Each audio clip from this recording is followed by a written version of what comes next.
everyone. We're back with Ken Dombrowski, Executive Life Coach and Master Hypnotist. And today we're going to do another video on the hot button topic of narcissism.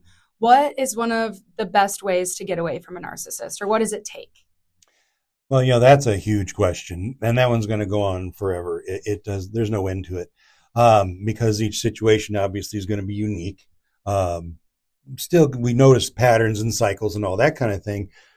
But what we do notice is in my office, I've helped countless women get away from narcissistic men.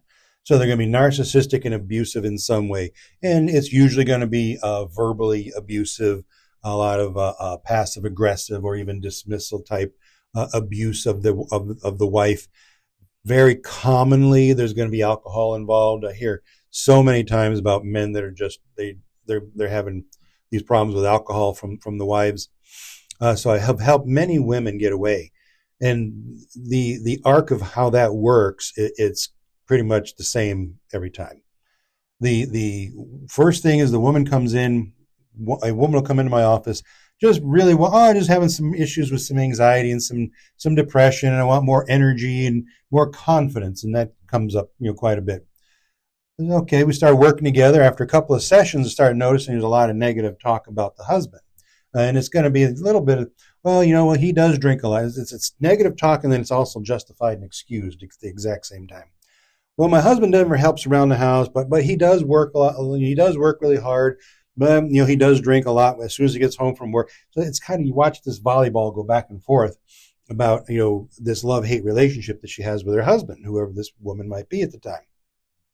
So then we go through a few sessions where we're identifying. It sounds like, I don't know firsthand, and I'm not even, qualified to actually diagnose narcissistic personality disorder, but it still can identify, as a person, these kinds of traits.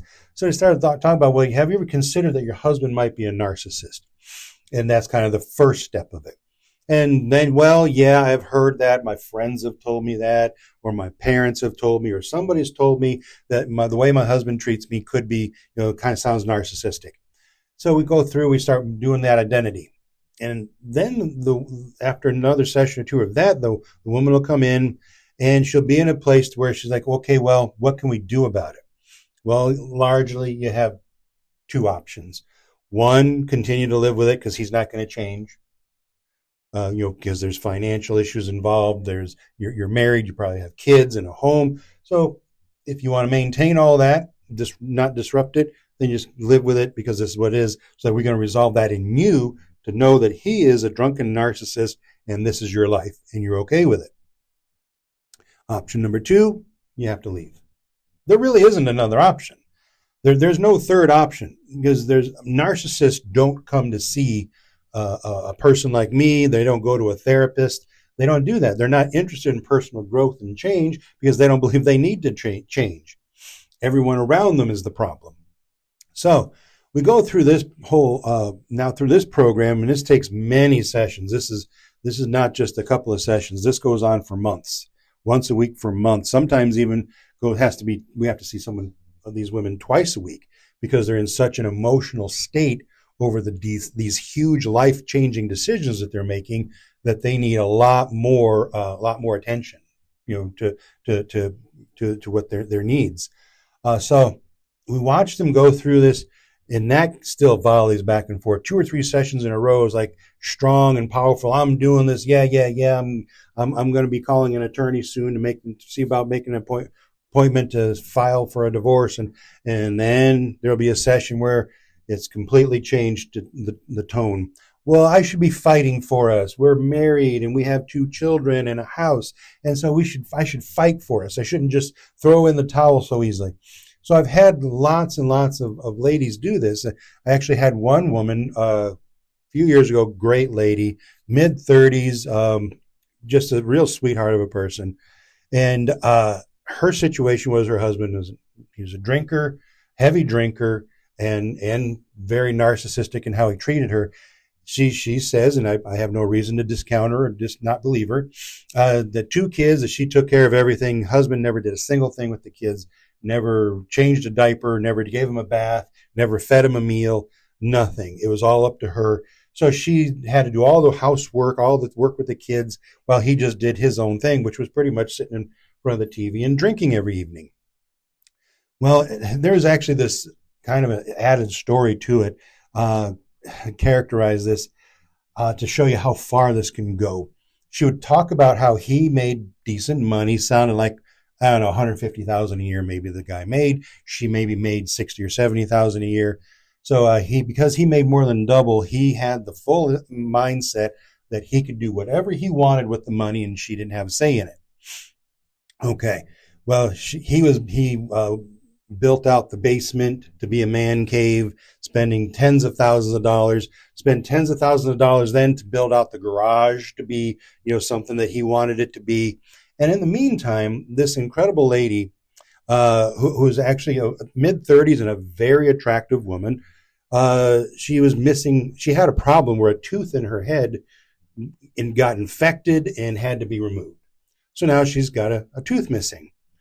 And with all her husband spending all this money on frivolous crap around that really wasn't necessary, she said to him several times, I need like, what was it, $8,000 or $9,000 to get a new tooth put in.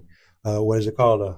An implant and a crown. I can only think of the word veneer. I don't know. You get an implant and a crown put on, and she said he literally laughed in her face and said, "There's no way I'm spending $9,000 for you to get a tooth. I do what I want with the money. This is my money, and this is what I'm doing with it." So that kind of goes a long way to help you understand as to how someone can get themselves into a situation, and then this becomes normal, is acceptable for people to treat each other this way. So even during that process, of course, this lady had so many more things that she shared with me about this, very painful relationship, that there were times where she was distraught and broken down and saying, "Oh no, I shouldn't be getting a divorce. What kind of a terrible person am I?" And I'd have to remind her of this laundry list of things that you've shared with me. I had to be a bit of a dick about it. I had to throw it back in her face and give her that punch, that wow factor, to where she go, "Oh, okay, now I remember why I did it. Thank you." The tears stopped. And automatically went into, "Yep, now I remember why I'm doing this." And so that helps, again, to understand how we can get in these situations and not really be able to identify that we're in that situation until someone else outside of the circle, also, maybe a life coach or someone who can help you identify what's going on there. And then we're going through the process of letting all that go so you can get away, get a divorce, and go your separate ways. Unfortunately, here's the other problem.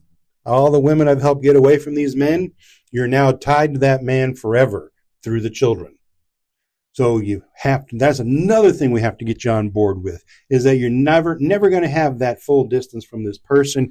He's going to be in your life forever. When your kids graduate high school, when they graduate college, when they get engaged, when they get married, when they have a baby, all that's going to be. So now that's a whole lot more that we have to keep going with. There's so much that has to be done in the subconscious mind of the victim of a narcissist in order for them to live a reasonably, joyful life afterward. But it's a big conversation. Thank you for that example, Ken. Send this to somebody that you think is dealing with a narcissist. Thanks for watching.